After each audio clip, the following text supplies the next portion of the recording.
నమస్కారం అండి. మచిలీపట్నం 17వ డివిజన్లో మన పోర్ట్ రోడ్ మెయిన్ రోడ్డు మీద మున్సిపల్ ట్యాప్ మెయిన్ పైప్ ఒకటి పగిలిపోయి 3 రోజుల నుంచి వాటర్ ధారాళంగా పోతుంది. ఈ మండు వేసవిలో అందరూ కూడా వాటర్ కోసం చాలా కష్టాలు పడుతున్నారు. సో మన మున్సిపల్ కమిషనర్ గారు ఎవరైతే వాటర్ ఇన్ఛార్జ్ ఉన్నారో వారు తత్వరమే ఆ వాటర్ ప్రాబ్లమ్ని పరిష్కరించి తగు చర్యలు తీసుకోవాల్సిందిగా కోరుతున్నాము. మనకి నీరు అందరికీ ఎంతో అవసరము. సో తత్వరమే చర్యలు తీసుకోవాల్సిందిగా కోరుతున్నాము. ఈ వాటరు అలా మెయిన్ మంచినీళ్ళు అలా కాలువలాగా ప్రవహించి మురికి నీళ్ళలో కలిసిపోయి వేస్ట్ అయిపోతున్నాయి. అలాగే మార్నింగ్ టైం వాటర్ వచ్చే టైంలో బాగా స్ప్రెడ్ అయ్యి మెయిన్ రోడ్డు మీద కూడా వచ్చి వాహనాలు స్కిడ్ అయ్యే ప్రమాదం కూడా జరిగే అవకాశాలు ఉన్నాయి. సో మున్సిపల్ కమిషనర్ గారు సత్వరమే చర్యలు తీసుకోవాల్సిందిగా కోరుతున్నాం.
ఏం చేస్తున్నారు మీరంతా?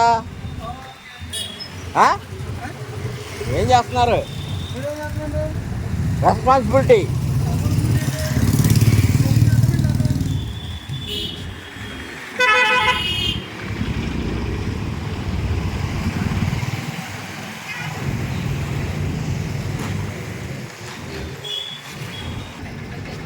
చెప్పండి. చెప్పాలి కానీ మీరు పబ్లిక్ కదా? పబ్లిక్ మంచినీళ్ళు మెయిన్ పైప్ అది వీళ్ళని చూస్తున్నారు. దాని గురించి ఏం పట్టుకోలేదు. నేను మార్నింగ్ చూస్తానే ఇప్పుడు చూశాను అయింది. మరియు కూడా మంచినీళ్ళ కోసం చాలా మంది ఇబ్బంది పడుతున్నారు. అలా నీళ్లు వృధాగా పోవడం కారణంగా చాలామంది ఇబ్బందిగా ఉంటుంది. దయచేసి ఈ ఏరియా వాళ్ళు ఎవరైనా కానీ రిపేర్ చేయండి అనుకుంటున్నాము. Thank you.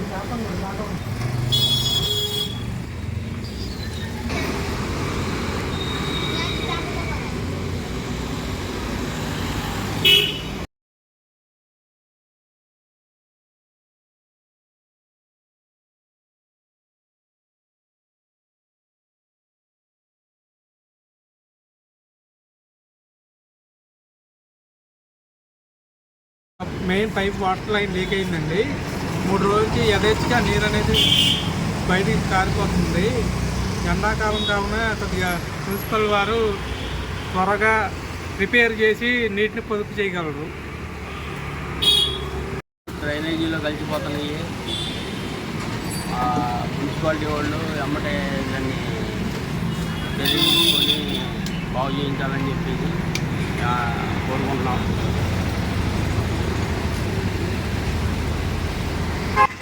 అది 3 రోజుల నుంచి కారిపోతున్నాయి. అయితే 24 గంటలు అలాగే వెళ్ళిపోతున్నాయి వాటర్. కాబట్టి అందులో అది బాగు చేయాలని కోరుకున్నాం. మీరు స్థానికులా? లేదండి, అచ్చి వాళ్ళు